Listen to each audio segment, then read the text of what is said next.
Hello everybody, welcome to Calls. This is the 2023 PGA Championship Initial Research Show. First off, happy Mother's Day to all of the moms out there, especially my own. Happy Mother's Day, Mama Call.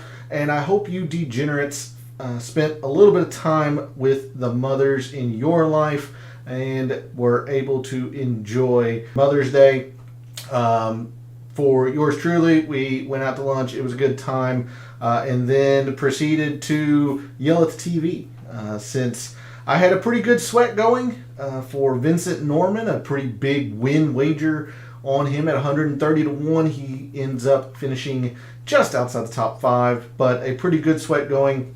Congratulations to anyone who had Jason Day. That leads to the one shout out that I have for the week. My friend Dave, again, for the seemingly 14th week in a row. I think it's 3, to be honest. But hits a top 10 on Ryan Palmer.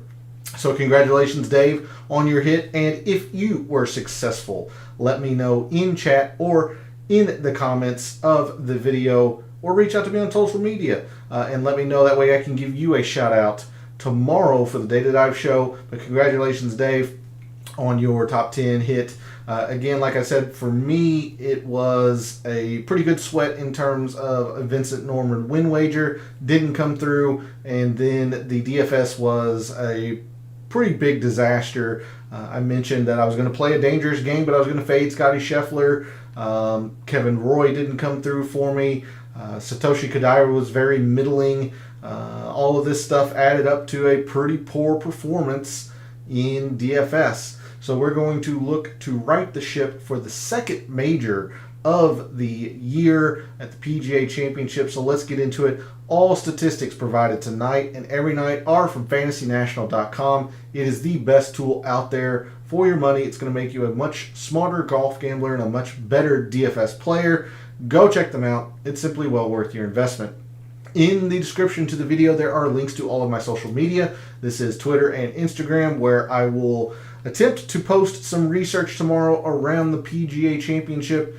Pretty difficult considering a lot of the research I like to do is course-based, and the PGA Championship rotates all the time.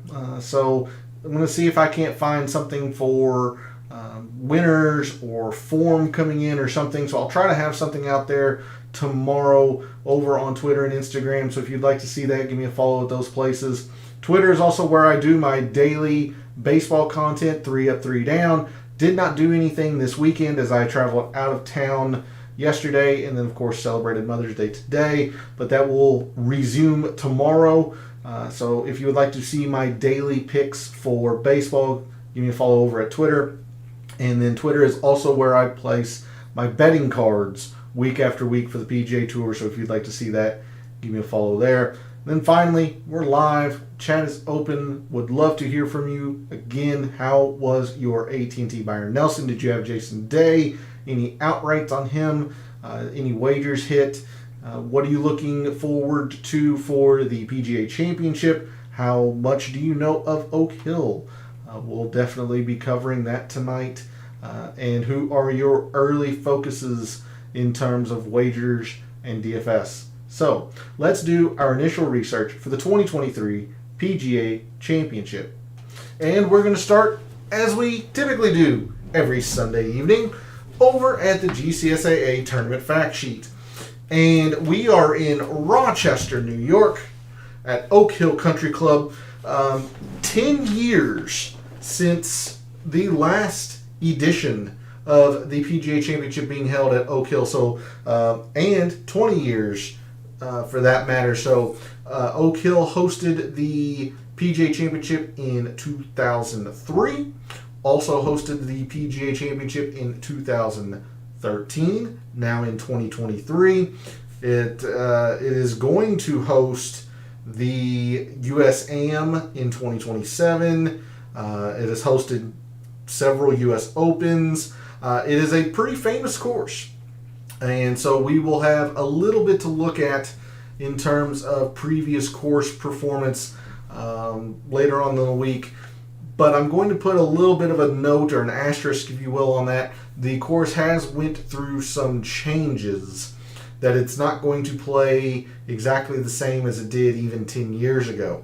So let's look at Oak Hill, shall we? First thing that comes to mind, it is a Don Ross design. So we will have the capability to look at some architect filters in Fantasy National. The course that comes most prevalent to mind for me when I hear Don Ross is Sedgefield, where the Wyndham Championship is held every year. Eastlake is also a Don Ross design where the Tour Championship is held every year. So there are a few Don Ross designs on the PGA Tour, so we'll be able to get a feel for perhaps some of the players that play Don Ross designs well. The most recent restoration happened in 2019, where the bunkers were kind of restored a little bit. There were a lot of trees taken out, few other notes and stuff, and we'll hit that here in a little bit. Actually, let's just go to that now. So in 2019, Andrew Green was the restoration architect. It included replacing the old bent grass and Poa annua greens with pure bent. So that's going to be important to note for this week. So we are on pure bent. Restoring shapes and contours of greens. Extensive tree removal. Again, I saw the number of 600 plus trees removed. Bunker removal and relocations. Adding some new back tees. One of the big things that Oak Hill asked Andrew Green was to update Oak Hill for more of the modern game. So I believe the course was lengthened by about 200 yards or so. So that was one of the bigger things. And a new drainage system, which you'll probably hear about throughout the week, that there is a sub-air system under the greens. So even if there is inclement weather, it shouldn't have a whole lot of effect, specifically on the greens. But there have been plenty of renovation architects over the years. At Oak Hill, Robert Trent Jones Sr. Has done some work here. I believe it was Tom Weiskopf, maybe it was Tom Fazio. One of those two has had some work here. But originally a Don Ross design, so we will definitely be looking at that filter in Fantasy National. Oak Hill is a par 70, and I will confirm, as I have done this 3 times already today to make sure I was ready for tonight's show. 4 par 3s, only 2 par 5s. So a par 70 measuring just under 7,400 yards at 7,394 yards. So while the course in a vacuum isn't considered long, it's under 7,400 yards. When you factor in that it is a par 70, this is a very long course, especially for par. So I am pretty confident, or I'm pretty sure that I'm going to want to look at some long course metrics, even though it still measures under 7,400, due to the fact that it is a par 70 that measures close to 7,400. The greens here are very small, 4,500 square feet. Another typical Don Ross, I can't say staple, but Don Ross common design. Very small, undulating greens, very, very slopey, especially from back to front, what I have read this week from Oak Hill. Not a lot of fairway, a whole lot of rough. There is only one hazard on the course, but it is a creek that meanders through a third of the course, meaning 6 holes with water in play. As the note said about the restoration in 2019, we are on pure bent grass on the greens and the approaches, or collars if you will. Fairways are bent and Poa, and the rough is a mixture of fescue, Kentucky bluegrass, and rye. So there's a look at Oak Hill from a GCSA tournament fact sheet. And again, the biggest difference from this year to the 2013 version when Jason Duffner won. The course has been lengthened quite a bit by a little bit more than 200 yards. The greens are now pure bent grass as opposed to bent and POA. A lot of trees have been removed, so there's been speculation that perhaps the Bombers are a little bit more favored this week, since with trees removed you might have more ability to find the green if you miss the fairway. I'm not sure about that, but that is what others have been saying throughout the week.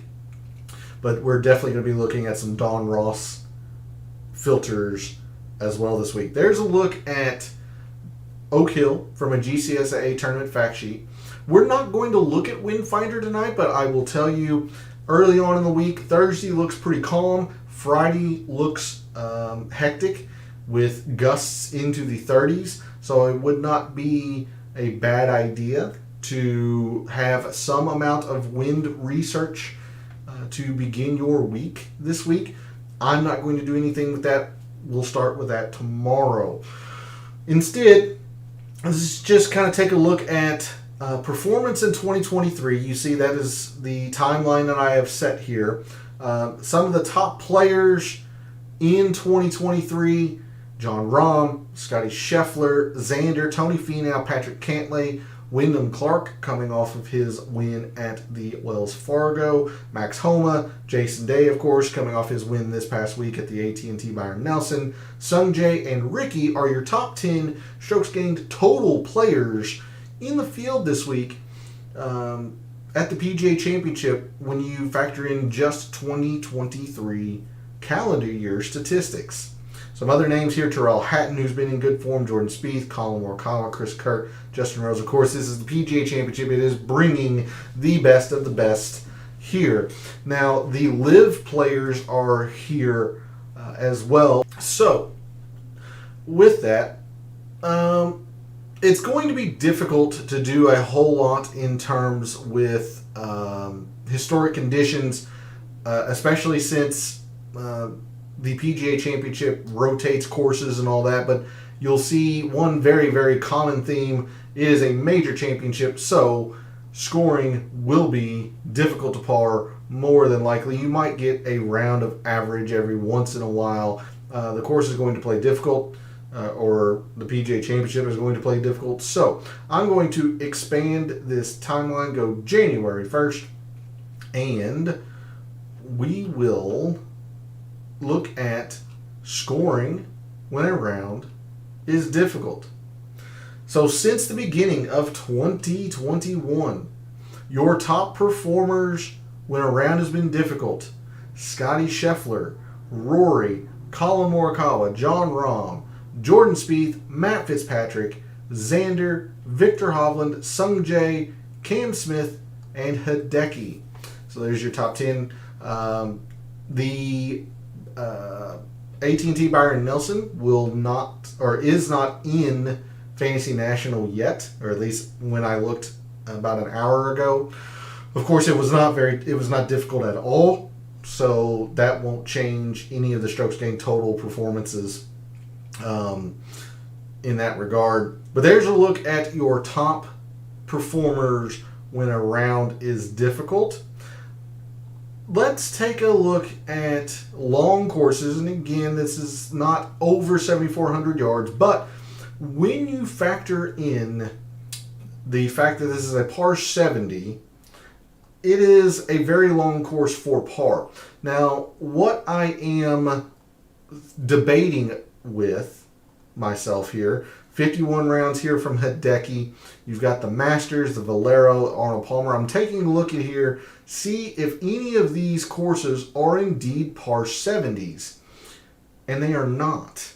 In fact, the TOC is a par 73. Valero, I believe, is a par 72, maybe even a 71, as I cheat and take a look at par 72. So what I am probably going to instead do, as I have broken Fantasy National apparently. There we go. Let's instead we'll do par 70s that measure 7,200 to 7,400 yards. We'll see if this is too small of a sample size, and it might be. It doesn't look like there are a lot of rounds in here, 24 being the most, but at least it does look like players have some amount of rounds, or the majority of players have some amount of rounds. Let's see what courses these are.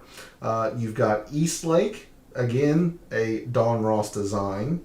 The FedEx St. Jude, Charles Schwab, so Colonial.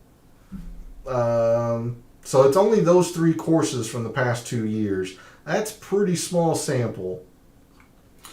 But I think there is some, what's the word I'm looking for? Some benefit to looking at these long course par 70s instead of just looking at long courses in general, because you were going to get the Tournament of Champions, which is par 73 and very easy. You're going to get the Masters, which fluctuates mostly in difficulty, but is not a par 70. So on courses that are 7,200 to 7,400 in length, that are par 70s, your top performers: John Rahm, Davis Riley, Abraham Ancer, Sepp Straka, Paul Casey, Sam Burns, DJ, Tony Finau, Justin Thomas, and Andrew Putnam are the top 10. So again, I'm going to be fumbling with a lot of this tomorrow, trying to figure out how I want to specifically see what I am trying to narrow down to long par 70s.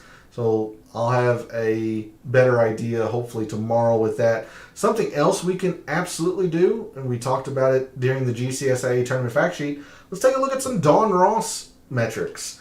Now, there's not going to be very many rounds here. There aren't many courses on the PGA Tour that are Don Ross designs. There are a few. Again, East Lake, the Tour Championship. You've got Sedgefield and Detroit Golf Club, which is the host of the 3M, I believe.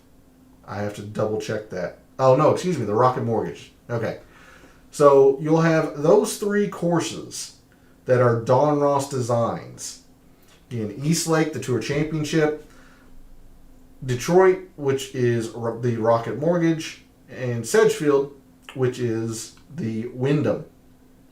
And again, I just want to keep the timeline consistent, 2021, or the beginning of 2021, for all of these metrics, whether I'm looking at long courses, difficult, Don Ross, all that. So, on Don Ross designs in the past 2 years, your top performers have been Tom Kim, his win at the Wyndham last year, Taylor Moore, and his his win was this year, so that's interesting to see that he is second. So Tom Kim's number 1, Taylor Moore, Russell Henley, Taylor Pendrith, Cam Davis, Sung Jae, Patrick Cantlay, Kevin Kisner, Chris Kirk, and Alex Noren. Cam Davis, his win at the Rocket Mortgage in 2022.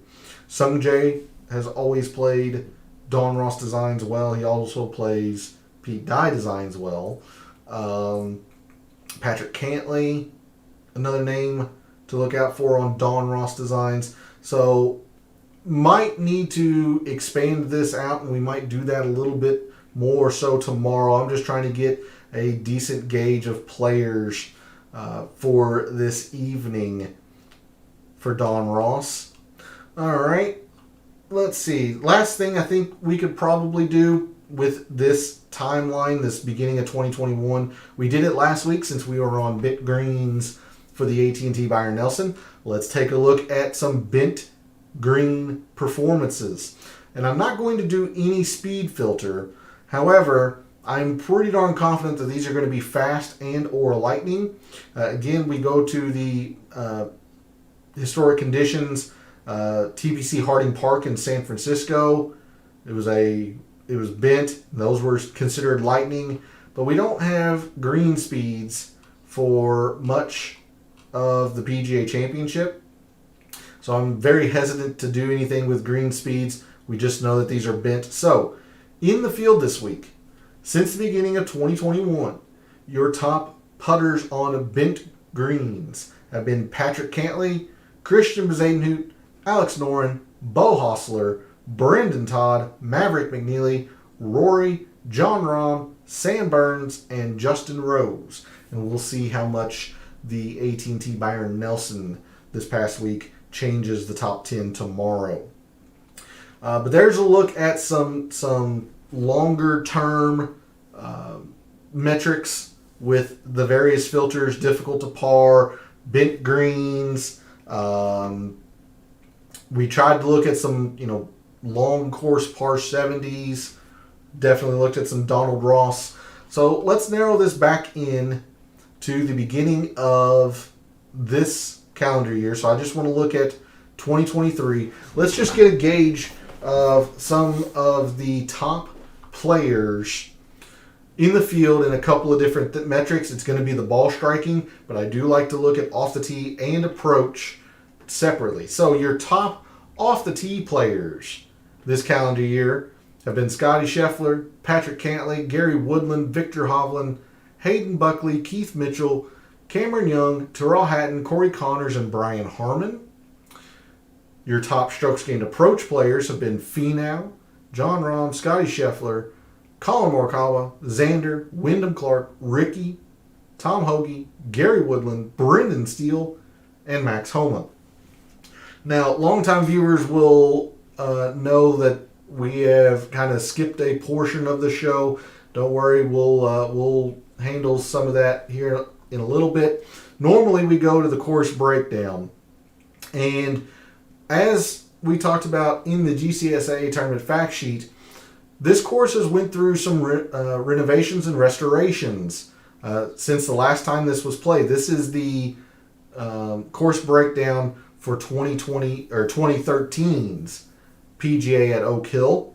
Now, there are some things we'll be able to take a look at, see, in general, where the strokes gained were for different holes by par. You see, you don't even have shot type here for 2013 in terms of strokes gained by shot type, approach, putting, all that stuff.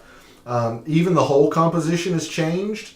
So I'm not going to be doing too much with the course breakdown here in Fantasy National. Normally, we have covered that by now. I'm going to do that in the Excel portion tonight, thanks to one, the official PGA Championship site, and to Pro Visualizer.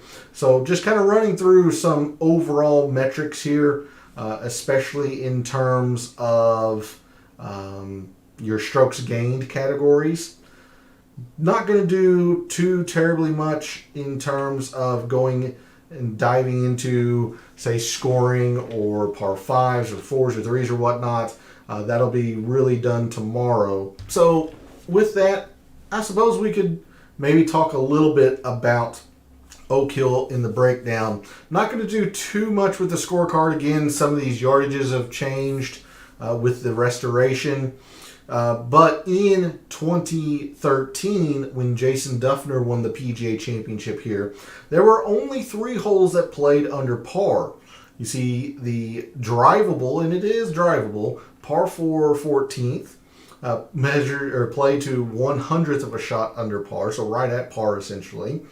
You had the par 5 13th and the par 5 5th, or par 5 4th, excuse me.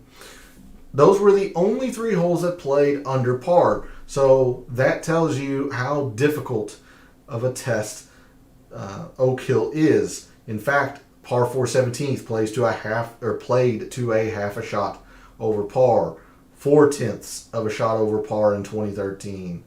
3/10ths, another 4/10ths, a quarter of a shot. So lots and lots and lots of bogeys come into play very, very quickly at Oak Hill. So I'm not going to do too much other than to show that there aren't many eagles. These are going to be pretty close to true 3-shot par 5s. Pars are going to be good scores. So that's about all I want to cover in terms of the scorecard. We can take a look at strokes gained by hole by par. Again, some of this will have changed a little bit, but it'll be just a good way to see or to begin your week how 2013 played. So in 2013, the top 10 mainly gained their strokes on par 3s, which is a little bit of a surprise. I would have thought par 4s would have been the biggest factor, but it is no surprise that the 2 par 5s are the least. Again, there's only 2 par 5s, and players know that they're going to have to score on those, so those are generally about the only scoring opportunities. Now, when you move to the top 5s, this is looking more like how I thought it was going to. Par 4s, certainly the most important for the top 5s in 2013, then par 3s, and par 5s lagging behind, and then for Jason Duffner, again, more of the same from the top 5s. The par 4s very, very, very heavily enhanced in terms of importance because there's only 2 par 5s. All right. Hole composition we're not going to worry too much about. Again, I have built that in Excel, so we'll worry about that a little bit later. Scoring distribution, you can see we had 13% or 13.5% birdies in 2013, 23 plus percent in bogeys. The doubles bar is pretty significant, and the Eagles bar is non-existent. So very, very difficult test of golf. In 2013, the cut line was +4. That would be difficult in any regard. In 2003, the cut was +9. So this is a difficult course. Driving accuracy in 2013, very, very little. These fairways are narrow, and there's going to be a premium on finding the fairway this week. Even with the removal of trees, the rough is going to be long. If there is rain, which I believe there has been a little bit of rain this past week in Rochester, New York, that means that the rough is going to be thick, it's going to be wet, it's probably going to be a little patchy, it's going to be difficult to play out of, so just fairways in general are going to be important this week. You can see greens, also very, very difficult to hit. Another staple of Don Ross Designs, smaller greens. They are severely undulating. So even if you are hitting the green that's proper, or it's going to be important to hit the right section of the green. Scrambling, very difficult here. Less than 50% success scrambling here in 2013 than at the average tour event in 2022. So scrambling probably going to be something we're going to look at as well. 3 putts, again, slopey greens, fast greens, maybe even lightning. 3 putts could be something that we want to look at. But no proximity data, no strokes gained, shot type data. So that's going to do it for the course breakdown, just to give you an idea of how the 2013 PGA Championship played a little bit. We looked at the historic conditions. Again, not a whole lot to do here. The last time we had bent surfaces was in 2020 at TPC Harding Park. But just to show you how much the course has changed, in 2013, Fantasy National is correct. The course is less than 7,200 yards. So we've got a lot of adjustments to make off of 2013. It's still going to play difficult. I imagine the fairways are going to be difficult to hit, but they are certainly, or the course is certainly not less than 7,200. So not a lot to do with the tournament conditions this week. Normally we take a look at prior leaderboards on Monday evenings for the Data Dive show. Instead, I'm going to bring up 2013's PGA Championship leaderboard just to get an idea of the types of players that fared well that year, and to give you a sense of some scores, where some of the strokes gained were, and we're really going to dig in more so in a player focus tomorrow than usual on the Data Dive.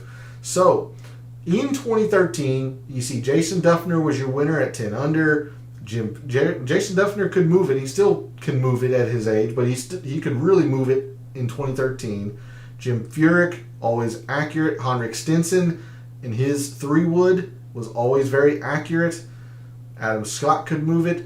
So there were a couple of different ways to do it, but what's the common theme among all of these players?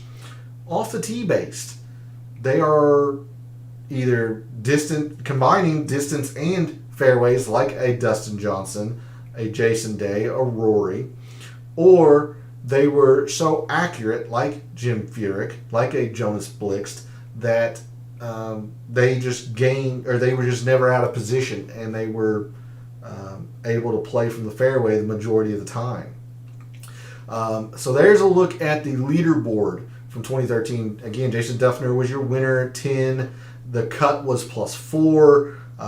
Tiger I saw his name, so he ended up +4 that year. Players that made the cut, as high as 13 and 16, 12, 11. Very, very difficult. If we move to strokes gained, I don't know why I did this, but just to show we don't have strokes gained data. Instead, let's go to fairways and greens. And something that really popped for me, I'll highlight the top 18. Distance was a pretty big deal. Now, there's not a lot of big numbers here, but you see the amount of players that are positive in relation to the field. In fact, every single player in the top 11 was positive in driving distance. And a couple of these in the top 18 are so close to field average that really, it was distance. You had good drives gained, but look at the greens portion of the good drives gained. Yes, fairways are somewhat important as well, absolutely, and I still think they're going to be pretty important this week with the fact that this course has been restored to its more original design, which that's what Don Ross wanted, was some narrow fairways. But if you found the fairway, you could absolutely have a chance at the green.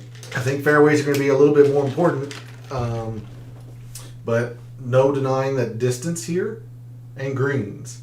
So if we sort on distance, again, remember this is a PGA Championship, so you're not going to have a whole lot of correlation, but you do have your cut makers, fourth up in here. You got a top 20, a couple of missed cuts. So distance, helpful. Not mandatory, but helpful. Good evening, Joanne. Thanks for jumping in chat. How was your AT&T Byron Nelson? Hopefully it was a lot better than mine. Did you have any Jason Day wagering? And then who are you focused on early on in your research for the PGA Championship? Thanks for jumping in chat, and a happy Mother's Day to all of the mothers in your life. You see distance. Let's take a look at greens. Much, much more correlating here.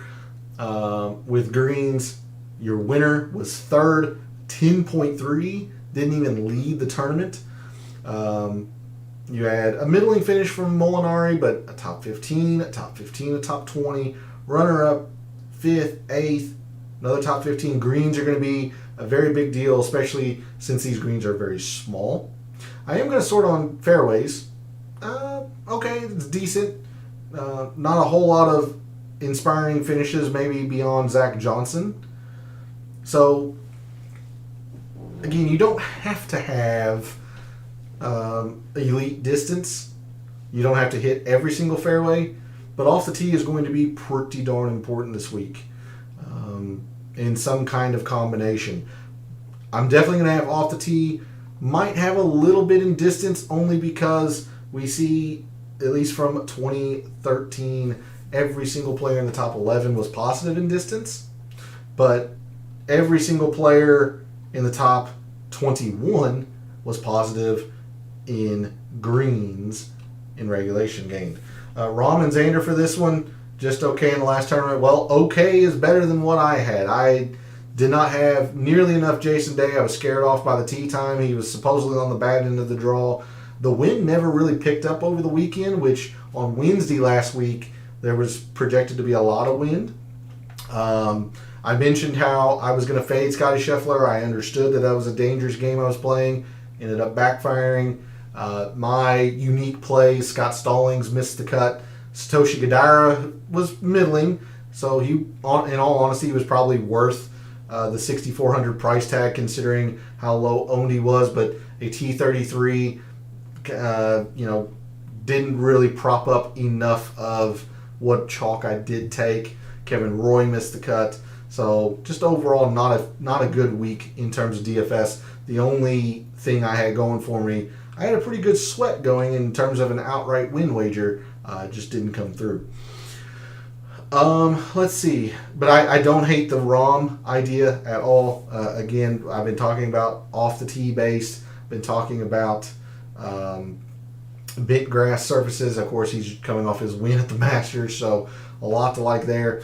Xander, it's just a major championship. He's just very, very consistent, so I don't hate that either. But we'll definitely be digging more into the players tomorrow, as opposed to trying to get an idea about Oak Hill tonight. But there's a look at the 2013 driving statistics from Oak Hill. Let's move to birdies and bogeys, and it's going to be pretty darn obvious if it wasn't from what little information we were able to gather from the breakdown. It's just bogey avoidance, bogey avoidance, bogey avoidance. Now, you did have Scott Piercy favor the birdies gained, but your top four were all in bogey avoidance. If we sort on it, you got an 8.7, including your winner from the tournament. We'll take a look at and try to, get a gauge of the placements here on these. First, 22nd, 33rd, but some pretty high finishes up there as well. You have the birdies gained, 29th, a 25th, but you also have a 57th, a 40th. Your winners a little further down in the birdies gained. So I am going to be focused on bogey avoidance. Pars are going to be very good scores this week. I'm not sure we're going to have anything to do with double bogey avoidance. The highest is just a 1.8. I just think it's going to be bogey avoidance this week. But that is a look at the scoring page view from the 2013 PGA Championship. And then very quickly, let's go through, we'll hit proximity. Well, I was going to say, why not? That's why not. Clearly, Nick's a dumbass. So let's go into the par 3s, 4s, and 5s. And we know that the par 5s are going to be pretty mitigated this week. There's only 2 par 5s, and they are the 2 easiest holes on the course. So generally, most players are going to be getting pars, if not a birdie here and there on those holes. So we saw that for the top 10s, the par 3s were actually the most important. And looking at that, you can kind of see we've got a 6.4, a 4.4, a 5.4. Some pretty big numbers. Even Jason Duffner played the par 3s pretty darn well. I'm not going to be looking at anything in terms of ranges. Again, we're going to be going to Microsoft Excel here after a little bit to do that. But just kind of get an idea for 3s, 4s, and 5s. So par 3s, decent little correlation here. Now, Phil Mickelson, a very bad, clunker of a made cut. Middlings from Thor, Bjorn, Olesen, and Tiger, but your winners pretty high up here. Top 5, top 25, top 10, top 10s, top 10s, 15s, and so on. So par 3 is going to have a little bit of weight this week in terms of what we want to look at statistics-wise. We move to the par 4s, and again, all of this is from the 2013 PGA Championship when it was held at Oak Hill. My goodness, you see some of these numbers, 13.5, 13.5, 10.5, 11.5. We saw how important it was for Jason Duffner for the top 5s.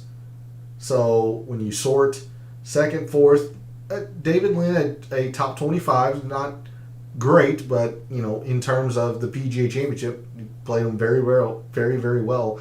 Top 15, your winner. Top 5, top 15s. In fact, you don't have a miscut until you come to Graham DeLay all the way down here. So the par 4s are going to carry significant amounts of weight this week at Oak Hill and in my mixed condition model. And then finally, the par 5s might have a little bit to do in the mixed condition model, but you see, I mean, some players were pretty poor at them. It's just not mandatory with only 2 par 5s at Oak Hill. Evening, AJ. Thunder Bear finished 3rd in the European turn today, coming with good form. I'm going to be honest, I don't know anything about the DP World Tour. I let other experts handle that. I stay very narrowly focused, and I don't even know. Okay, so Olesen. All right, so I was going to ask who Thunder Bear is. Good to know. But yeah, I'm not going to have too much information on these DP World Tour players, only from what I know of them from coming over to the PGA Tour, and I just make that very, very clear from the beginning. I just stay with PGA Tour, so I will gladly advocate that you go and find whatever research, whatever expert that you want on these European Tour players, these DP World Tour players, for their form and stuff. That is not my area of expertise. Don't know much, but follow a little pick sleepers every now and then. Yeah, that's what you need to do, especially in huge DFS GPPs like these majors, WGCs and stuff like that. You need to be able to find your sleepers and stuff. So yeah, absolutely. But I will tell you that I will have nothing to add of significant value in that regard. But thanks for jumping into the chat. Much appreciated. How was your AT&T Byron Nelson? Hopefully it was a successful one. Did you have Jason Day? And all of that good stuff, and that you were able to spend Mother's Day with the mothers in your life. But there's a look at the par 5s from the 2013 PGA Championship. Not a whole lot of importance here. I mean, yes, Jason Duffner's pretty high, but you see this number, it's a 2.6. When we looked at the par 3s, and in fact 3.6 was the highest, we had an 8.4 in the par 3s alone. Duffner was a 4.4 in the par 3s. Par 3s are going to be more important than the par 5s this week, is what I'm getting at. And again, not doing anything specific with ranges, because we're getting ready to head over there here soon. Oak Hill has went through enough changes that these yardages have changed quite a bit. In fact, the whole composition chart has changed quite a bit. So I've went through a little bit of Oak Hill. Let's go ahead and move on over to Microsoft Excel.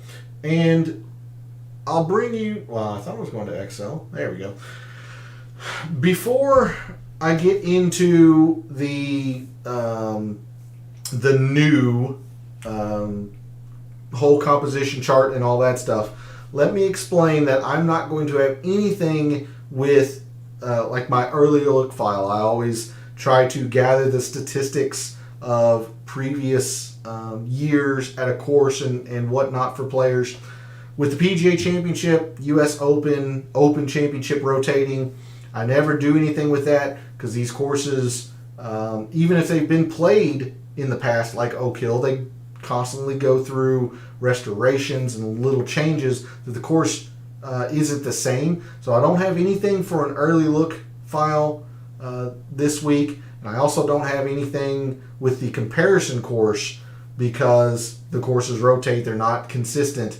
So not going to be a whole lot to be done in Microsoft Excel this week. That's why it's going to be a little bit different of a format or a template this week, in the sense that we're looking specifically course this evening, and we'll focus on the players tomorrow in the data dive. But let me see if I can't bring this more easily into view for you all. Looks like my big head's in the way for the par 5. So I will explain what I can that you can see, and then you'll just have to trust me on the par 5s. So these yardages are coming straight from the PGA website, PGA Championship website. So these are not from Fantasy National. This isn't from Pro Visualizer. This is exactly from the PGA Championship. So we have 4 par 3s, one very short par 3, measuring from 150 to 175. That is a 155-yard par 3, the 15th. We have a 175 to 200. That is measured at 180.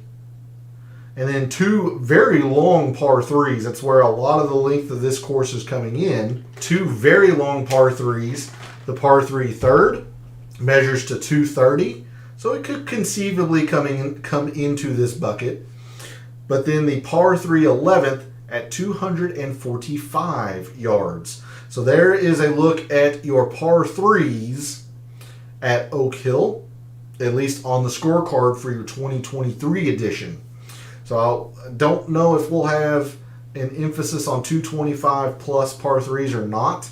Generally speaking, I just think it's going to be par 3s this week. However, par 4s, this is where the bulk of the mixed condition model, especially for 3s, 4s, and 5s will come in. I imagine I'm going to have a lot of weight and bogey avoidance as well. But in terms of par 4s at Oak Hill for the 2023 PGA Championship, you still have the drivable par 4. The par 4 14th measures to 320 yards. It is drivable. However, it is like all drivable par 4s, it's complete risk reward, as if you go long, you are essentially set up with an impossible up and down, as the green slopes severely from back to front. So I can see myself, go. If I was playing the PGA Championship, I can see a lot of the professionals opting to play conservative and leave themselves with short wedges to make sure they're below the hole and not going over the green. Celebrated Mother's Day, a little of Jason Day. I ignored it.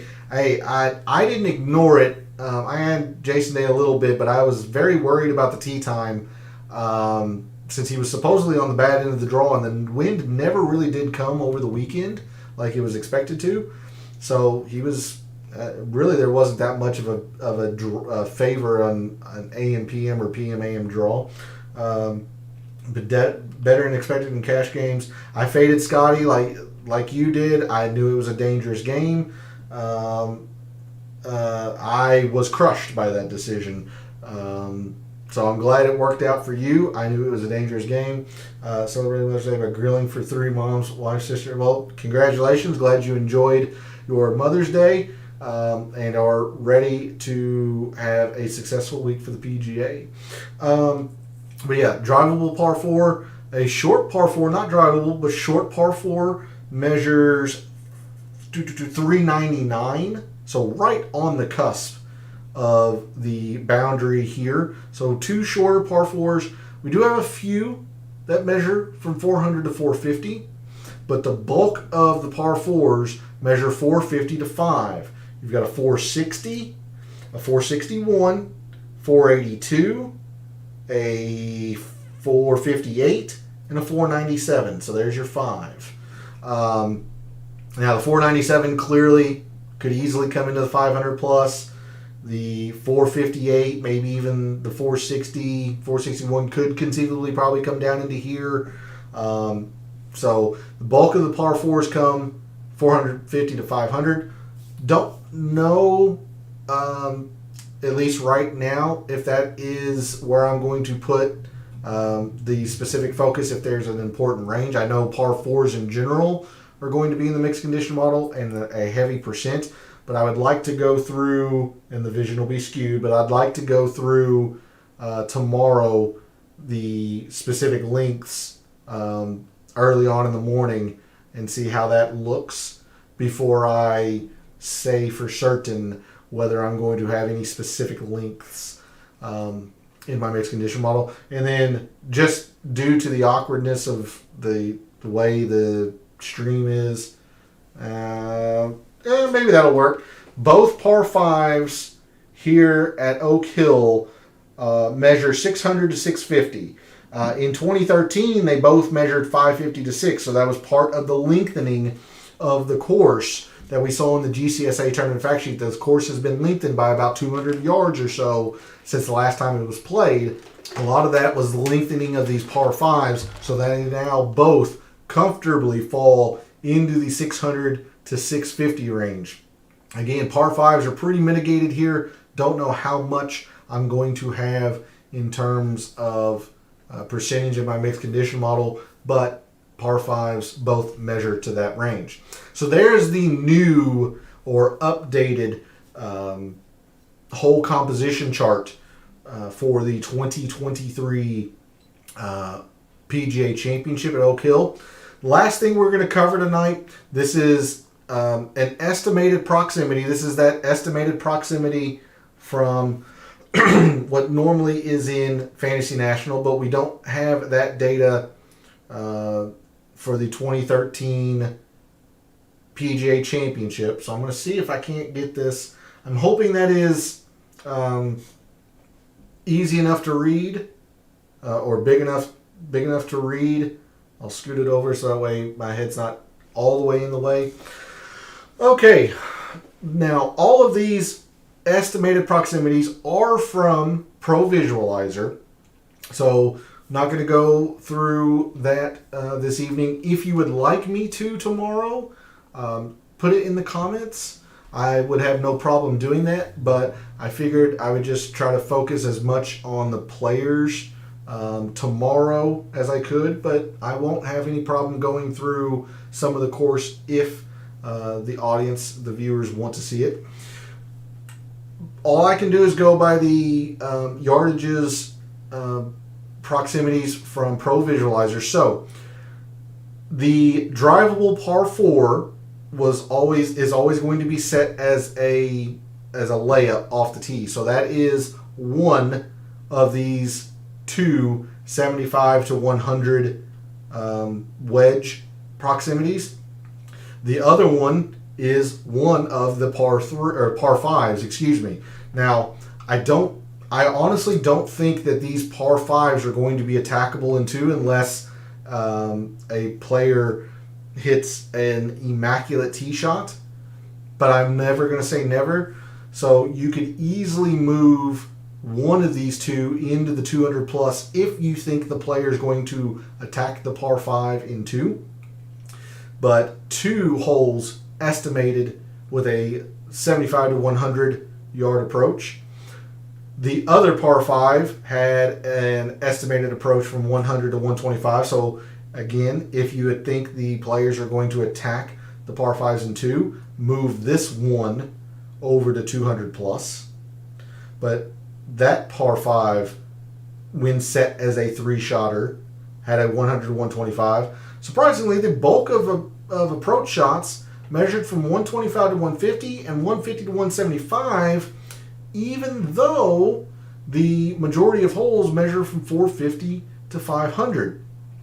Now these shorter par 4s, you've got a 405. You can easily see that being in the shorter range. You got a 430, the 399, 429. So this 125 to 150 range does make quite a bit of sense. Now the 150 to 175, I would tend to think that you would set up for more 175 to 200s, but is what it is. It's what Pro Visualizer was showing in terms of estimated approaches. Appreciating researching Brad either way this week is not going to be easy to make picks. Probably will be hard to get 6 to 6 to the gut. Yeah, I we'll definitely see. It's especially with me, speaking specifically to me. I'm generally just out on any DP World Tour players just because I don't know anything about them. And if I don't know anything, then I can't analyze them. And I put I factor that in already at the beginning of the week, saying, all right, if a DP World Tour player plays well, then I'll chalk that up to a little bit of a loss. I am comfortable with that. But yeah, you're right. This is not going to be easy. That's why I wanted to really try to gather as much for the course tonight and really focus on the players tomorrow. So yeah, this is the estimated proximities per Pro Visualizer. I would tend to lean more towards the 175 to 200 as opposed to the 150 to 175, but this 125 to 150 absolutely does make sense when you factor in the very short par 4, the 399, and a lot of these shorter par 4s, say 405, 429, even the 458 with an elite drive from these professionals could yield a 125 to 150. So there's a look at that estimated proximity chart that normally is in Fantasy National. That's not there for Oak Hill. But that is what I have for you all this evening. It looks like we're right on time. I will unskew the vision for you, or move the vision back to the webpage and for Fantasy National. I will send you off. Well, I'll send you off on Don Ross. Since we know this is a Don Ross design, and I'll put it to January 21. We'll set this at Don Ross, and I'll sign off with that for you all for the evening. But again, thanks for tuning in. I always appreciate the support for Joanne and AJ jumping into chat. Much appreciated. I'm glad to hear that your all's AT&T Byron Nelson was not nearly the disaster that mine was, and more importantly, that you all were able to spend Mother's Day with those that you love in that regard. Tomorrow night, every single stream is at 9 p.m. Eastern Daylight Time, unless I say otherwise, and I generally try to put that on social media. But tomorrow night will be the data dive. Not going to do anything with prior leaderboards. We did that tonight. Instead, I'm going to try and focus solely on the players tomorrow. I will even go to the DraftKings, or I'll have the DraftKings prices tomorrow when we go through the data dive. But I'm going to be spending a lot of time tomorrow researching, and we will dig pretty deep into a lot of these metrics that we want to focus on for the 2023 PGA Championship. In fact, it kept the Don Ross design, so we'll have that up there for you. Man, Bruce, you and I both apparently. I had mentioned last Wednesday several things. Fading Scotty Scheffler was dangerous. He plays well. I didn't have nearly enough Jason Day. Kevin Roy misses the cut. I was counting on some uniqueness. I was counting on uniqueness from Scott Stallings. He misses the cut. It was not a very good DFS week for me. Now, I did have a very, very fun sweat going today when I had my win wager on Vincent Norman going at 130 to 1. Unfortunately, he doesn't end up coming through, but I did feel pretty good about being high on Vincent Norman in that regard, but close doesn't count, as they say. So hopefully, for your sake and mine, Bruce, this week we are ready to turn it around for the PGA Championship. Thanks for jumping into chat right at the end of the show. Thanks to everybody else out there who tunes in, watches, listens, supports the channel by subscribing, liking videos, commenting, and again, comment in the show, or in the comments below. Would you like to see the Pro Visualizer course tomorrow? I can run through that if you would like, but the initial thought was to just focus on the players. So leave that in the comments. And then tomorrow night, we will be focused for the PGA Championship solely on the players, unless otherwise noted. So for all of the wagers that you have made this past week for the AT&T Byron Nelson, for all of the DFS contests you entered this past week for the AT&T Byron Nelson, until I see you tomorrow night for the Data Dive show, may all your bets be profitable. Happy Mother's Day.